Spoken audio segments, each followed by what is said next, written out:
So you want to talk about ketogenic diet, you'd have to understand the breakdown of food. Food is classified into three main categories. Either you have carbohydrates, you have proteins, and you have fats. These are the main divisions or compositions of food in general.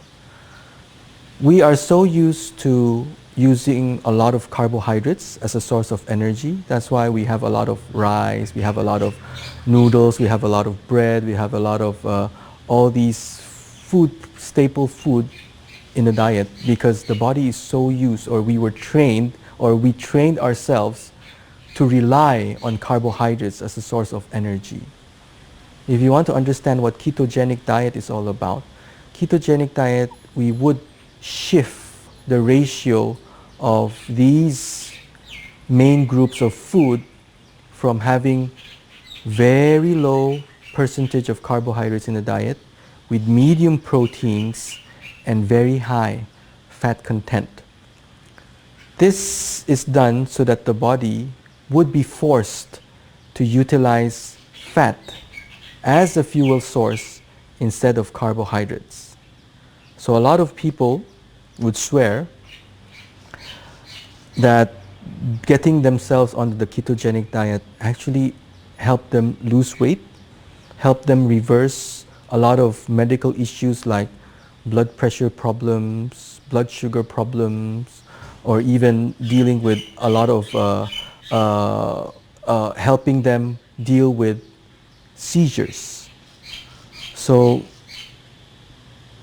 technically speaking, if we get the body to utilize fat as a source of energy, when that happens, ketones is actually regarded as a cleaner fuel source for the brain.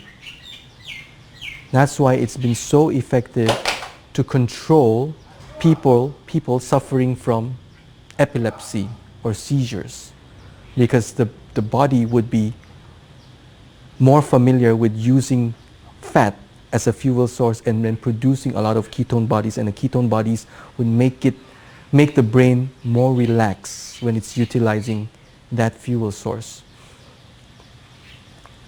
Ketogenic diet for a lot of people is an easy way to get onto any type of a diet, because this is a type of diet wherein eating a lot of rich fat content is allowed.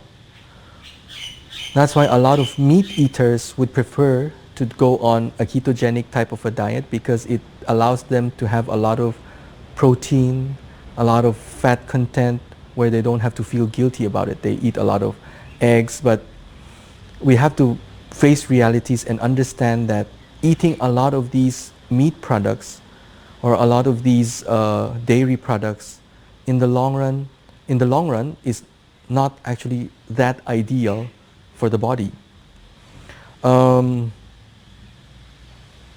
remember one of my mentors in traditional Chinese medicine, and I asked him what the most ideal diet a person is supposed to go for. Well, there would be a lot of schools of thought behind this, but this is my take on it, so if you have time to hear me out. If you look at dental patterns, teeth patterns of ruminants or animals that feed on grass, feed on vegetables, you'd notice that the teeth that they have are all flat, are all molars. Molars meaning the flat parts. And if you look at animals that eat meat, carnivores, you'd notice that their teeth are mostly made of canines, the fangs. If you look at the normal anatomy of the human teeth, we have 36, and four of them would be canines, would be fangs, and the rest of them would be molars. So what point am I getting at? Point I'm getting at is that if you look at cows, horses, or animals that mainly feed on grass, they don't have fangs at all. And their body is engineered to a point that it would be able to break these things down properly. Whereas that of a carnivore, they would have fangs because they need these fangs to shred meat.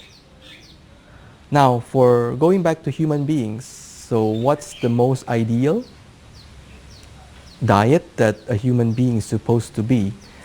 For me, if you base it on that type of, an analogy, I would say that since we only have 4 out of 36 of our teeth to be fangs, out of 36, so that would be roughly around 8, 1:8.